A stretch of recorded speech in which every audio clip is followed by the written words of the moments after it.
Assalamualaikum warahmatullahi wabarakatuh.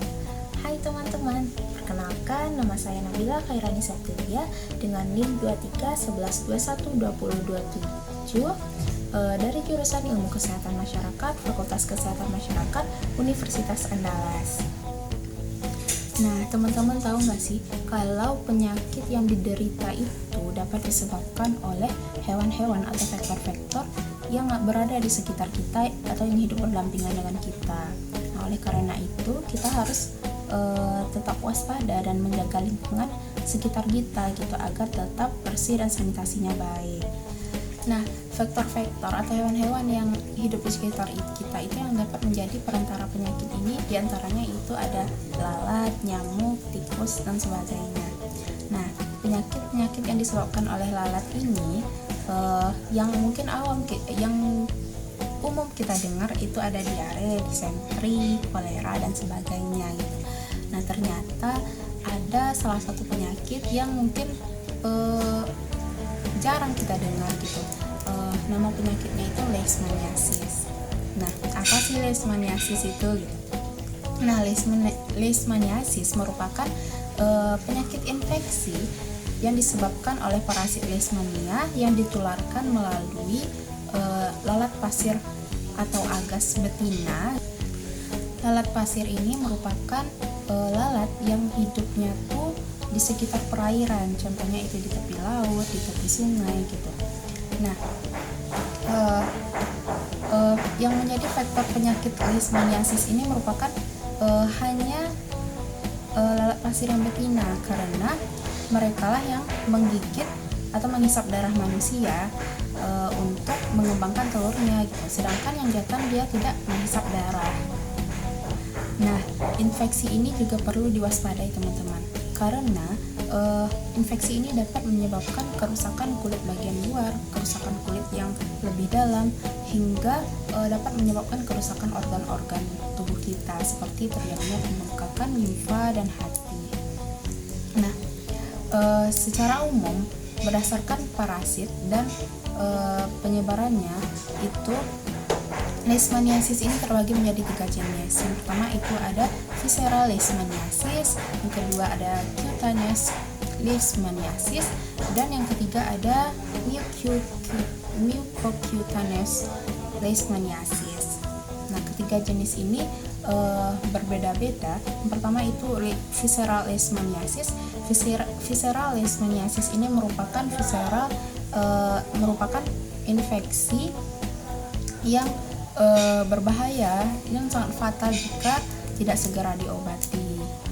Nah, tanda-tanda atau gejala dari visceral leishmaniasis ini diantaranya yaitu ada demam tinggi, anemia, penurunan berat badan secara drastis, dan sebagainya. Nah, yang kedua itu ada cutaneous leishmaniasis. Nah, cutaneous leishmaniasis ini merupakan leishmaniasis yang paling umum terjadi gitu. Dia menyebabkan infeksi di kulit gitu. Jadi kayak timbul benjolan atau lesi di kulit gitu. Ada kayak bisul gitu-gitu teman-teman. Jadi yang ketiga itu ada mucocutaneous leishmaniasis. Itu tuh dia menginfeksi selaput lendir. Jadi dia dapat menyebabkan kerusakan selaput lendir pada tenggorokan, hidung gitu. Faktor risiko yang menjadi penyebab dari penyakit leishmaniasis ini itu terdapat ada beberapa. Itu yang pertama yaitu kemiskinan. Kenapa sih kemiskinan ini dapat menyebabkan atau meningkatkan risiko tertularnya penyakit leishmaniasis ini? Nah, jadi kondisi perumahan atau lingkungan yang sanitasinya buruk, yang tidak terjaga, itu dapat menjadi media atau wadah tempat lalat pasir itu berkembang. Dia senang gitu di daerah-daerah yang sanitasinya buruk. Nah, mungkin kebiasaan dari orang-orang yang tinggal di permukiman kumuh yang padat gitu, itu dia tidur di luar, di emper-emperan, atau tidur di tanah. Nah,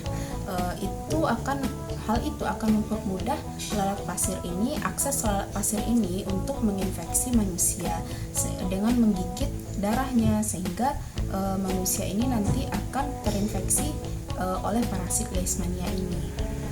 Nah, yang kedua itu ada malnutrisi.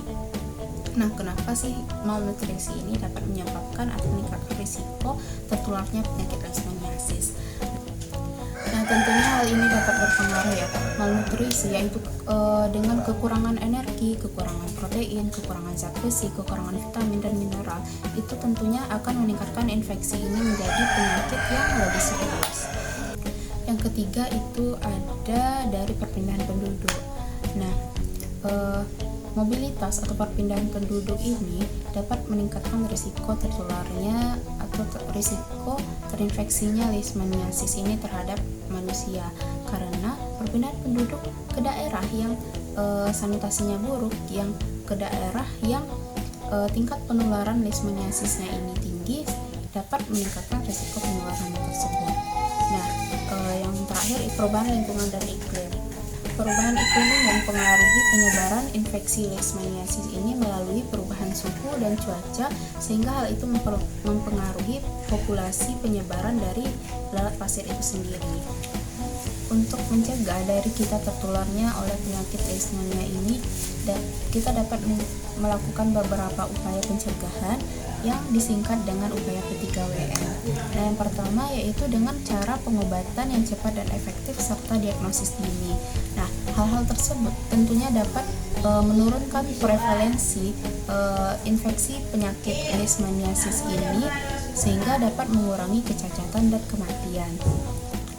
Selain itu juga terdapat obat anti leishmanial yang sangat efektif dan aman, terutama untuk leishmaniasis jenis visceral. Nah, yang kedua itu dengan pengendalian vektor. Nah, pengendalian vektor ini dapat membantu mengurangi dan menghentikan penularan dari infeksi leishmaniasis ini melalui pengurangan atau pengurangan populasi dari vektor lalat pasir itu sendiri. Nah, pengendalian vektor ini dapat berupa dengan penyemprotan insektisida. Nah, yang ketiga yaitu pakai pakaian yang tertutup agar terhindar dari gigitan lalat pasir itu. Nah, apalagi ketika kita berada di luar ruangan ya teman-teman, itu akan sangat mudah koneksi dari lalat pasir itu sendiri kepada tubuh kita untuk menggigit dan menghisap darah kita. Nah, akhirnya kita dapat terinfeksi oleh parasit leishmania itu. Yang keempat itu waspada terhadap lalat pasir, apalagi ketika berada di luar ruangan. Nah, apalagi ketika kita berada di sekitar perairan, tepi sungai, tepi pantai, itu kita harus waspada terhadap lalat pasir yang dapat menginfeksi kita melalui gigitannya. Yang kelima itu menggunakan kelambu tidur yang sudah diberi insektisida, sehingga lalat pasir itu tidak memiliki koneksi terhadap tubuh kita untuk menghisap darah yang akhirnya akan menginfeksi kita. Nah, sekian pemaparan mengenai penyakit leishmania. Sedikit banyaknya semoga dapat memberikan manfaat bagi kita bersama. Sudahi dengan wassalamualaikum warahmatullahi wabarakatuh. Bye bye.